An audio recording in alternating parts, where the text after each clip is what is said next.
DNA 88.9 FM, and I think that's the first time that I've heard the intro, the full intro, top to bottom. Today, I am sitting with composer, drummer, band leader, and educator Dafnis Prieto as part of our two-program series of interviews and listening to Dafnis's music. Good morning. Good morning. How you doing? I'm great. It's great to have you back for part two. Last week, we spoke about your upcoming concert at UM. We also spoke about listening back to some of your old music and your experience doing that. Today, we are listening to a record that we didn't listen to last time. This one is the Proverb Trio. And when was this one released? This was released in 2011, I believe. So I'll just read what's on the back so the listeners have an idea. It says the Proverb Trio, based on improvisation, is fueled by and embraces the great quality in music, the unpredictable. You know, I was also listening to some music this morning, and the composer was talking about improvisation. And he actually added onto his record his own speaking. Have you ever added your speaking into a record or sang on a record? No, like a descriptive kind of thing, like kind of description. He was talking about how he thinks about improvisation and he embedded it into the record. That's very interesting. I like that idea. Have you sang on a record before? I sang on the record, yeah. Was it the one with Luciana? Yeah, I sang with the one with Luciana. I've done a few things here and there in different albums, actually. There is an album of Kip Hanrahan, who's a great producer in New York, and I did an album with him, and we actually recorded one of my songs, and I ended up singing the song. You did? The whole song. And I thought it was going to be just so that, as a guide, so that the singer would come in, but they left my voice, and that was it. So. What year was that? Oh, mine. This is like 20 years ago. Okay, so one of your older records. Yeah. But it was inside of it. It was his record, not my record. Oh, where can I listen to your singing? Who is this I give it to you later, the information. It's private. Let's keep it private. All right. Do you listen to radio? Is that a question that I need to answer? Or? You don't have to. Sometimes I do. I don't really have that much time to listen to anything. That's why I wanted to ask you. I was just so curious. What did you listen to on the way here, if you're listening to music still? Yeah, I was actually listening to a Berto Gismonti's album that I really like. And it's kind of like, it reminds me of my, adolescence and when I discovered that kind of music. So I was listening to, different of his albums, which I have it in my car. So that in the car is where I mostly listen to music, Yeah. Well, we'll play this for the listeners on their car. And this specific trio that is called the Proverb Trio, the whole idea is to do improvised music that it doesn't sound improvised.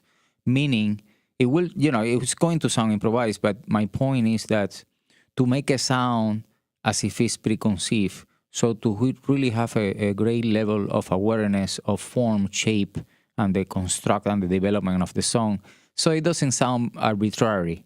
So it sounds very, very condensed, focused, and very specific. Even though we're improvising, we are really focusing in one specific subject and trying to develop that as much as possible. And you're actually going to hear that in this album, which is called The Magic Danzonete. And the idea of this is something that I do, a rhythmic vocalization that I do many times in many of my shows. I saw the singer Kokai in this album. He took that into his own words, and then he started improvising, and we jam with it. This is a very special project. Thank you so much. So this next track is The Magic Danzonete.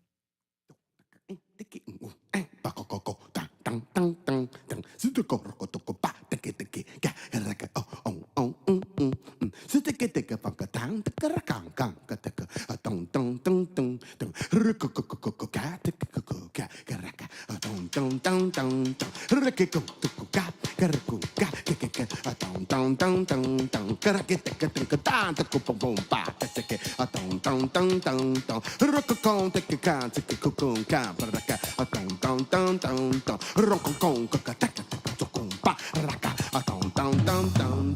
on,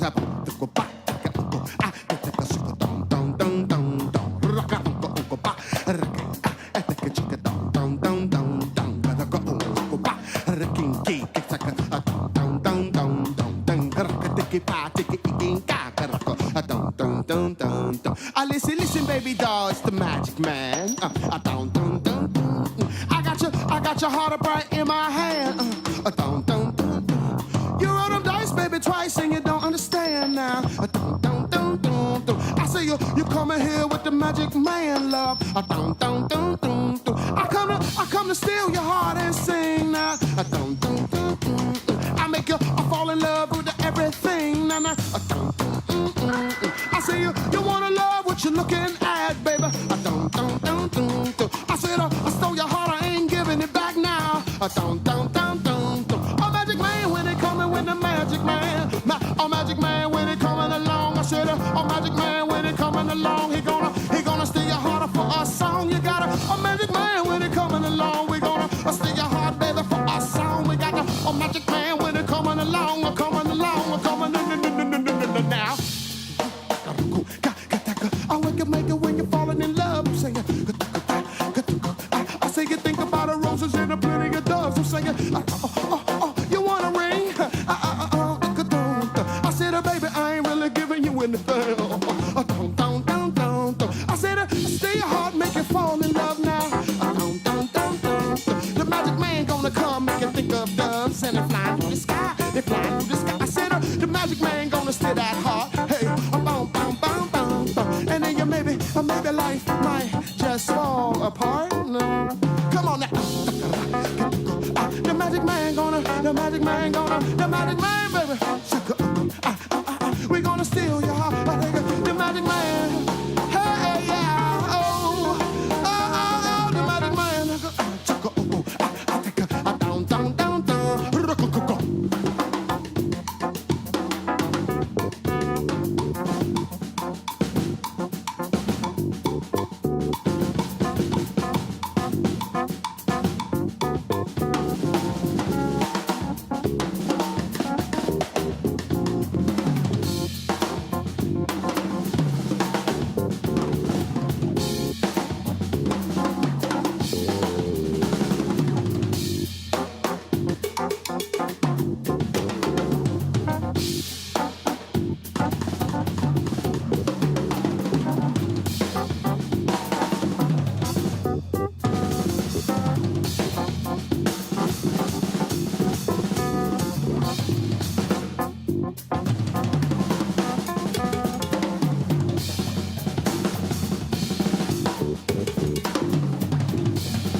Magic. Let me sprinkle this little magic fairy dust on your heart there. You know what I'm saying?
That track is En las ruinas de su infancia, Dafnis Prieto Sextet. Sitting with Dafnis Prieto himself here in the studio. Thanks so much for coming. Hey, my pleasure. Is there a moment where you knew in your career, I am an artist and not just a musician? Or maybe in your childhood. Did you ever have a moment like that? I think it happened since very early age, not consciously, but I know there was something different because I started realizing that why so many musicians that play the same instrument sound so different. And this was like, when I was a little kid, and I started realizing that has nothing to do with the instruments, but who's behind it. Mm. And from then on, I started really, having somehow leaning towards the idea of the personalization of sound, to make sound as much focused and personal as possible, so that I can hear your story. I can hear the artist's story. I can hear the artist's life and breath. To me, the music that I write, basically an extension of myself, extension of my experiences and my life.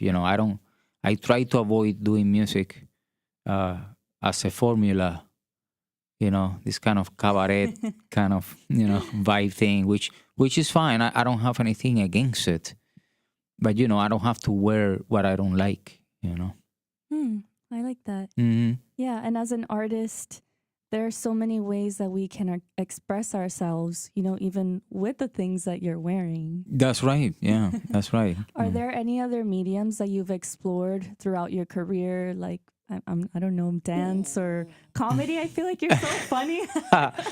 I could do comedy at some point, yeah. But, well, the lyrics for my own, things. I really love reading and stuff like that. In terms of doing, I really respect a lot, but any other, kind of realm within the arts, and I consume it. I mean, I'm really into paintings and visual arts, and that has given me a great deal of inspiration and a strategy and tactics to actually use and transmute that information into the musical realm, like dimensions and so on and so forth. Like triangles and circles. Like triangles and circles, for example. So, yeah, I mean, I'm a big fan in the overall of arts in any realm. But I just choose to do music because it's the one that it feels closely and it feels more intimate and more personal to me. So when you're listening to music, let's say, I always try to think of what exactly is the artist doing that is bringing me closer? What are the devices? For example, in a composition, what is a device that someone can use? Well, to me, it's the storytelling of the melody. See, this is very subjective, but the subjective can become objective when you really the point gets across. When enough people agree. Well, when the point gets across, and for example, I write a music with a specific subject in mind, and then at some points, the listeners can agree, or even without knowing the subject, they can say, "Oh, this sounds like this," or "This makes me feel this way." I think the emotional part in the music to me is very important because we are human beings, and we actually are most of the time we are actually driven by the emotional aspect of it. Whether that is a rhythmic thing, when people listen to rhythm and they get, uplifted and so on and so forth, that's an emotional thing. It's a psychological thing also. So all of those components, but to me, I'm very driven by melody. Even though I'm a drummer, to me, the most important part of all of it is the melody in terms of the composition. And that's the storytelling in a way, And so for me, each composition is like a little chapter or an episode or a story inside of a big book. And that book could be the album, or that book could be your whole life, But yeah, I just think that each song has its own story and its own character and its own mood, and its own story, basically. Mm-hmm. I'm interested more in the Proverb Trio, because you said that one was completely improvised. Yes. With the goal in mind being that it sounds like compositions. Yeah.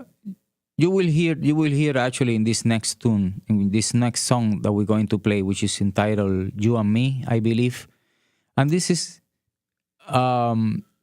actually something that, it's a subject. It was improvised. We didn't actually set anything apart, but anyways, that's the magic of music and art, and it almost make it feel like a coincidence, but it's really a serendipity of like really, it really has to do with the connection of and the energy. I wouldn't be able actually to do this kind of work with any other musicians. I will say these musicians that are playing in this specific album are the ones that made this music the way it is, and made the character of this album and this project as is, and with his and in its highest form, just because they have those qualities which it resonates with me, and we all resonate together when we're doing it together. So how did you find this group of people? Well, actually, I met Kokai, who's the singer. I met him through Steve Coleman when we used to work together with Steve Coleman. I used to play with him for a long time, 20-something years ago. And then Jason Linder, I met him in New York when I moved to New York. And this is like, again, almost 30 years already. And I met him in New York. He was doing, very interesting and creative things. I really like his sensitivity, and I really, enjoy the very first attempt to this trio. It was really a duo. It was only Kokai, the vocals and drums, which was very interesting. But then I wanted to actually add, another elements, the keyboards and stuff like that. So we asked Jason to come because I already was working with him in previous of some of my albums. He actually played in the whole album, my second album entitled, it says with the band Absolute Quintet, which is a band with strings and keyboards and stuff like that.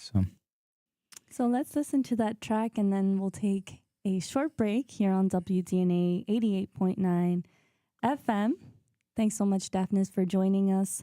This next track is titled You and Me.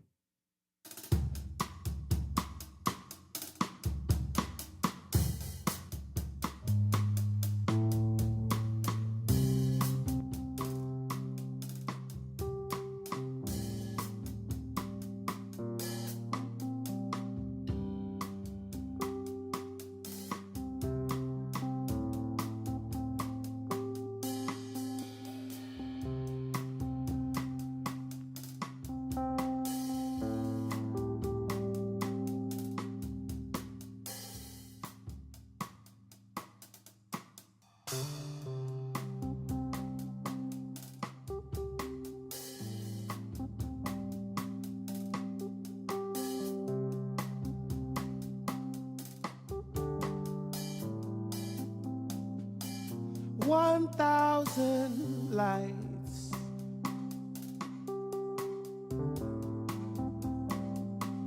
$200 days, more stars at night,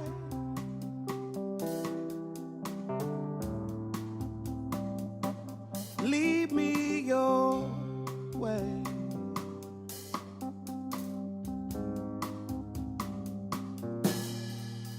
'Cause home never felt better. Alone I'm nothing without you.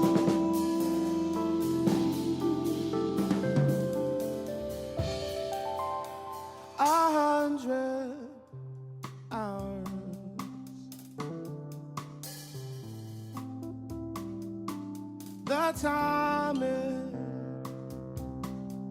takes just to think about the love we made is a special thing between you and me, 'cause love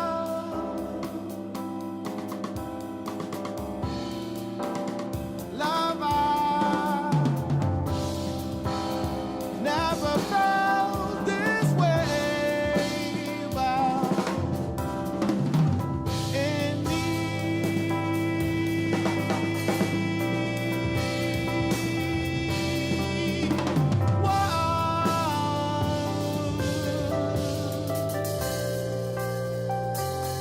you got me done.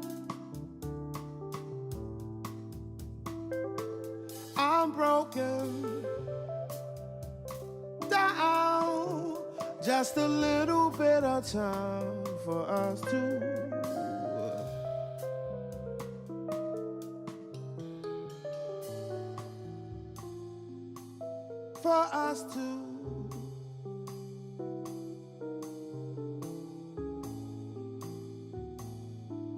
enjoy the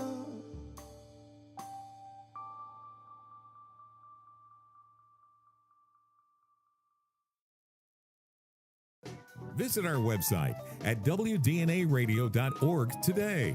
You can listen to the live stream, explore the events calendar, browse through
sitting with us live in the studio.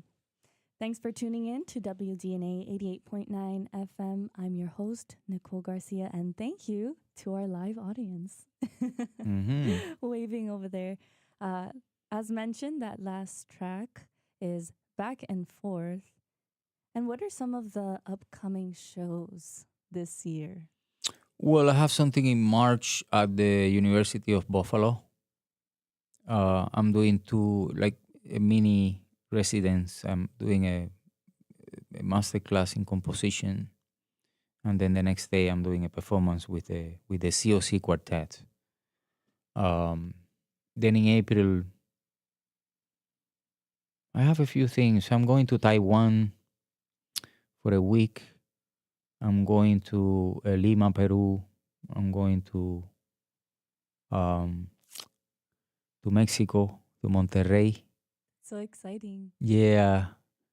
I'm going also to Europe, to Italy.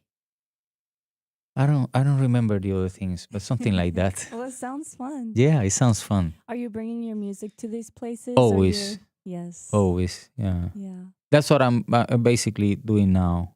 It's either I'm concentrating in my own projects and my own music, and I have a few things that I do in collaboration with other artists that are not necessarily my project. Like I have a trio with Henry Tregel, Vijay Iyer, and myself, which we just recorded an album that is gonna come out this year, and we do here and there we do some performance and things like that. But it's a very collaborative band. You know, we all contribute to the music and we all equally in it.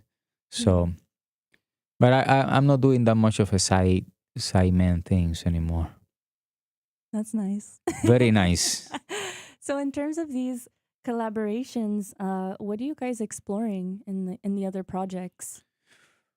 Well, it's not that much about exploring. It's about being really, sincere and empathetic about each other's ideas and to really, respect and cultivate the platform that we are able to actually create at that moment. We all contribute. Basically, I bring music, and in this case of this trio that I'm mentioning, with Vijay and Henry, we all bring music, and then the collaboration comes into the roadmap of the song and how we're going to approach it and so on. If it needs any kind of substantial change or not, sometimes it doesn't, but it's still a collaboration because if you're playing someone else's music and you're trying to do the best you can to raise yourself up to that occasion. So yeah, there are different levels in that word of collaboration. Yeah. Are most of these collaborators your friends? Well, most of the people that I'm working with now, I have a good relationship with them. Yes. Yeah. I was having a conversation actually with some friends yesterday, and we had a little dialogue or debate about whether or not we like working with friends. Mm-hmm. And it's very interesting. I personally enjoy working with friends. Why wouldn't you want to work with people you like? Yeah. But I also can see how, when someone is younger or less experienced in their career, sometimes we can make mistakes like not talking about the terms. And sometimes it turns into these conversations about who wrote what. So I don't know if are those things that are still happening or can happen? Well, it really depends who you're dealing with and, who are the people that you are collaborating with. If you're collaborating with people that are transparent and the terms are very clear, that this is an equal project where we're all getting equal parts in it, regardless. That doesn't mean that, if I bring a song, for example, it's still going to be my song, even though I'm collaborating with you, meaning accepting whatever, feedback that you might give me, or because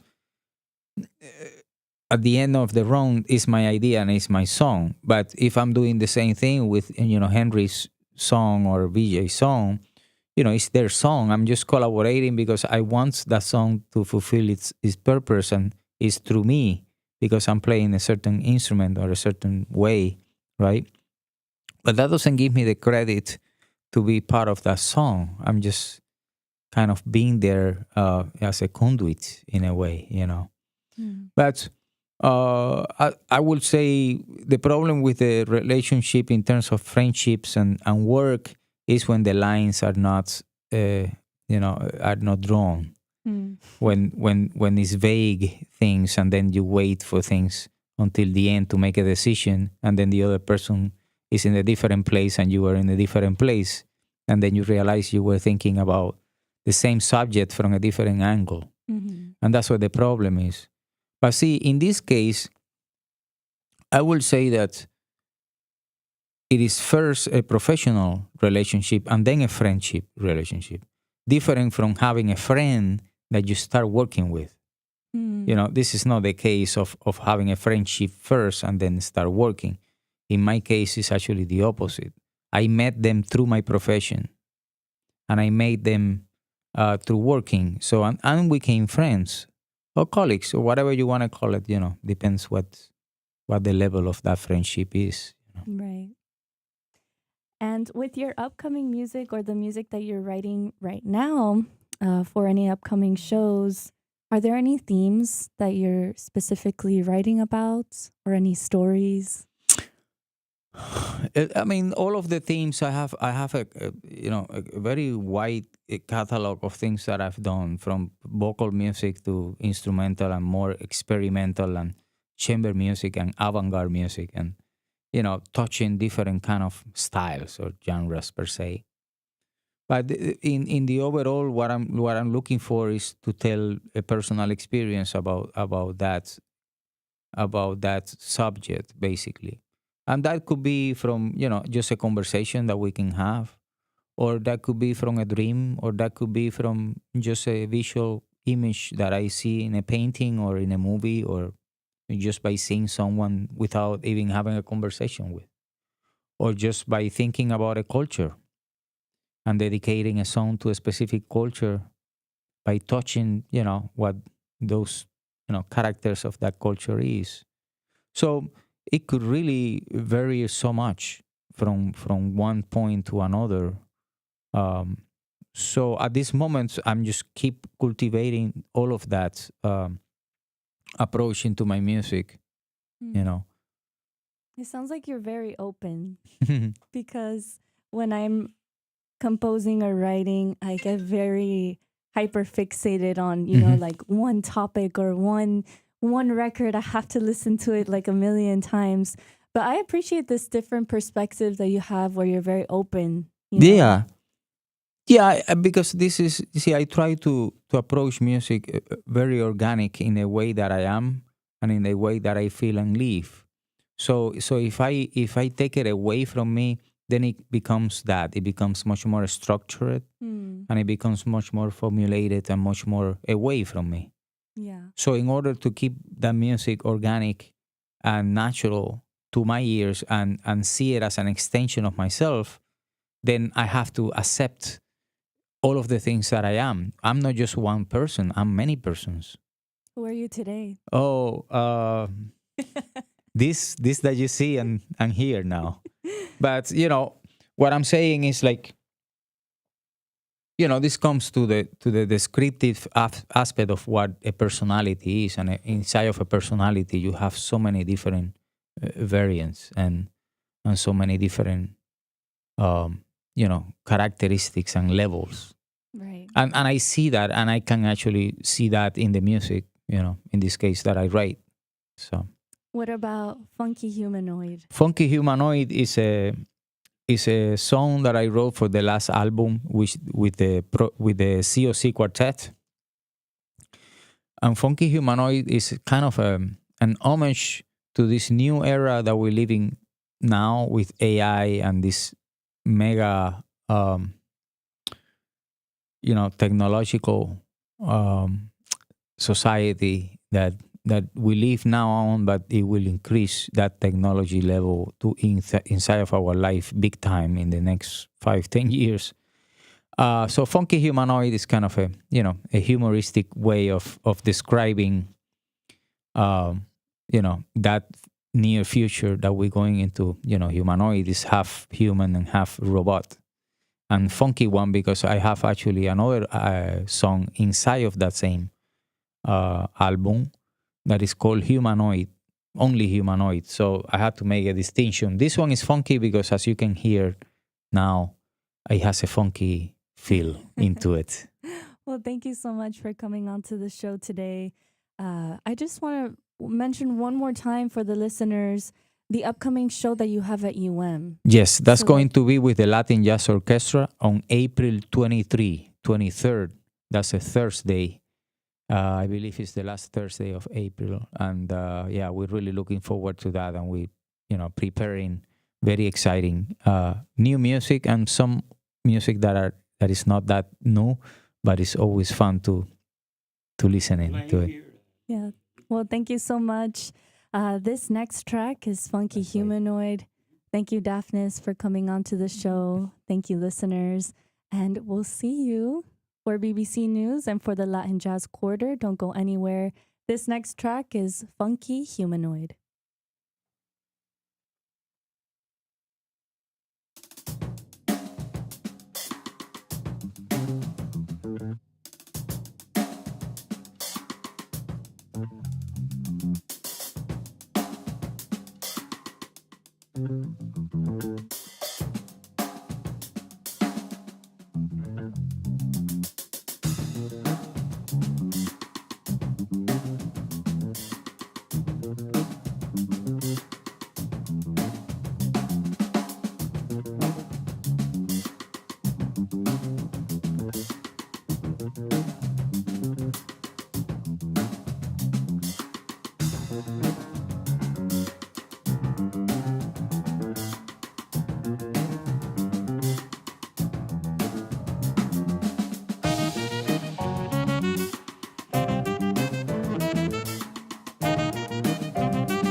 Dafnis Prieto. We've listened to some of the tracks from his discography, including Taking the Soul for a Walk, the COC Quartet, his sextet, Triangles and Circles. And you can listen to Dafnis on April 23rd at the University of Miami with the large ensemble. It's the Latin Jazz Orchestra.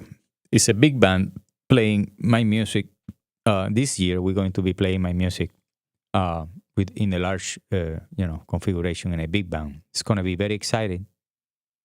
Yes. And one more announcement for the listeners. What's happening at MoCA North Miami? WDNA is grateful for the support of MoCA celebrating 30 years of art, access, and education. MoCA continues to make art accessible to the community, and we would like to share with you these upcoming events. Mark your calendars for Friday, January 30th, Conversations at MoCA, the Garden, at 6 p.m. At 7 p.m., experience Jazz at MoCA featuring the Gold Dust Lounge. Seating starts at 7 p.m. Concert begins at 8 p.m. Registration includes access to the MoCA galleries until 10 p.m. For more information, find it at mocanomi.org. That's MoCA, NOMI.org.